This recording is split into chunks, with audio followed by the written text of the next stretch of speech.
Travelcar, quand garer sa voiture rapporte de l'argent. Yaka Roulé, les meilleurs prix de la pièce auto, service compris. C'est la ville de Toulouse que Daimler a choisi pour présenter la nouvelle Smart Electric Drive. Avec cette version électrique de la 4e génération de la gamme, le constructeur renforce la vocation citadine de son véhicule. Quoi de mieux que Toulouse, en effet, une Smart City, ses charmantes ruelles, sa campagne aux alentours, pour tester le coupé Fortwo et le 5 portes Fort. Premier exercice, faire rentrer un pied de caméra dans le coffre d'une Smart. Ah, c'est ça.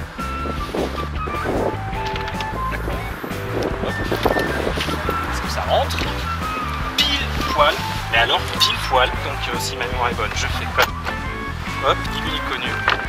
A priori, rien ne distingue une Smart électrique de sa cousine à essence. Elle est tout autant agile et garde sa légendaire vélocité. Chose très amusante pour une voiture électrique, parce que je crois bien que c'est la première fois que je vois ça.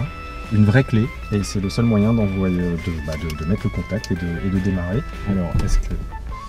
Déjà, ça commence bien, pourquoi elle recule? Je suis bien pourtant en position D, donc normalement je suis censé avancer. C'est quoi ce délire? C'est une blague? Je ne veux pas avancer. D'accord, commence bien pour eux. Ouais. Start Engine, Shift P, d'accord, j'ai compris. Compliqué quand même le démarrage quand tu connais pas. Voilà. Donc par contre un rayon de braquage, ouais, juste hallucinant. 6,95 m de mémoire. After 80 meters, turn left, Alejandro Taracar. J'ai rien compris.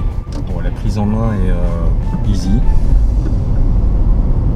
Elle répond assez bien, même en mode éco, mais elle monte assez rapidement à une vitesse de 50 km/h. Dans le cas de l'électrique, le couple de 160 Nm pour un peu plus d'une tonne la rend particulièrement nerveuse. Attention aux limitations de vitesse rapidement dépassées en zone urbaine.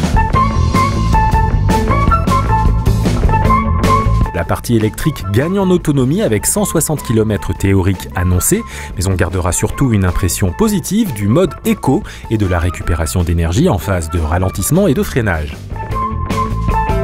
Enfin, le temps de charge devrait s'accélérer courant 2018 avec une nouvelle option qui chargera les batteries au 4/5e en 45 minutes, juste le temps d'aller faire du shopping.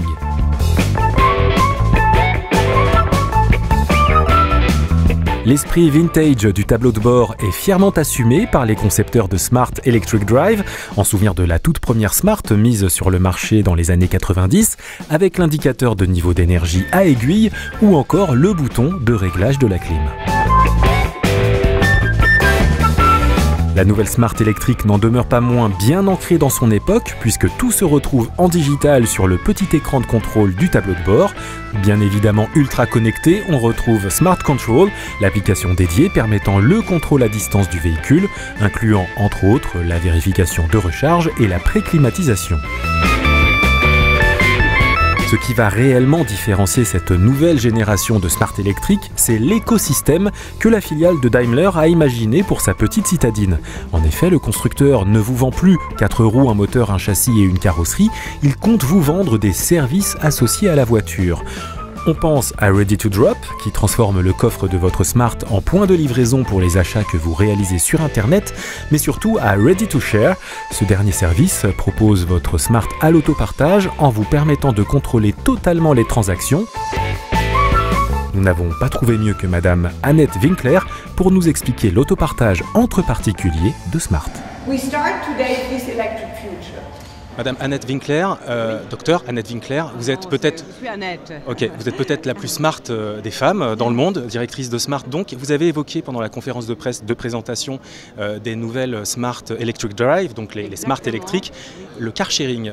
Et vous avez également évoqué l'autopartage entre particuliers. J'aimerais bien que vous expliquiez votre vision de ce que peut être l'autopartage entre particuliers de Smart électrique. Oui, on a déjà commencé, donc c'est moi une vision, ça peut être à très court terme déjà réalité. Donc ce qu'on a fait, on installe ici une petite boîte de connectivité avec laquelle on peut ouvrir et fermer, localiser la voiture. On peut partager la voiture. Nous aurons une plateforme de réservation où vous pouvez voir la voiture et accessible. Mais il y a un léger paradoxe pour un constructeur automobile. Est-ce que vous n'êtes pas en train d'encourager la fin de la propriété?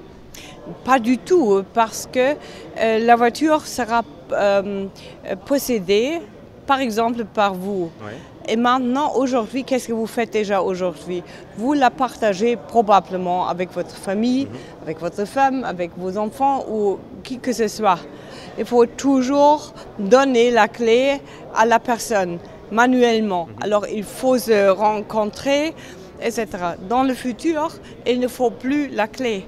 C'est vraiment une option du confort pour tous ceux qui partagent déjà aujourd'hui des voitures. Dans le futur, c'est chaque chauffeur, chaque owner, chaque possédeur d'une Smart peut devenir entrepreneur, un loueur et peut récupérer des frais de la voiture.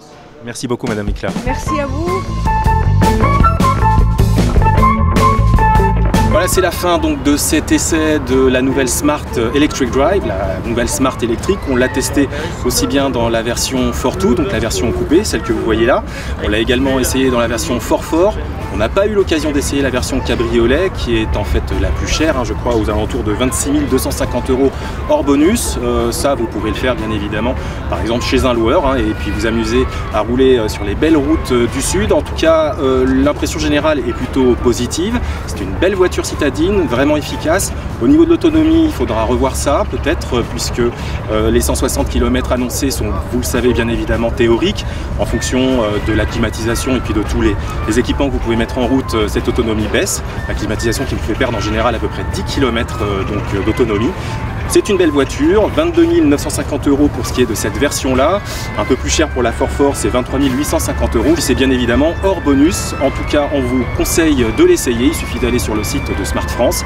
Et on remercie bien évidemment toute l'équipe de Daimler et de Smart, en particulier Déborah et Clémence, pour nous avoir permis d'essayer donc ce beau petit bijou ici à Toulouse et dans ses environs. À bientôt sur le Mobiliste.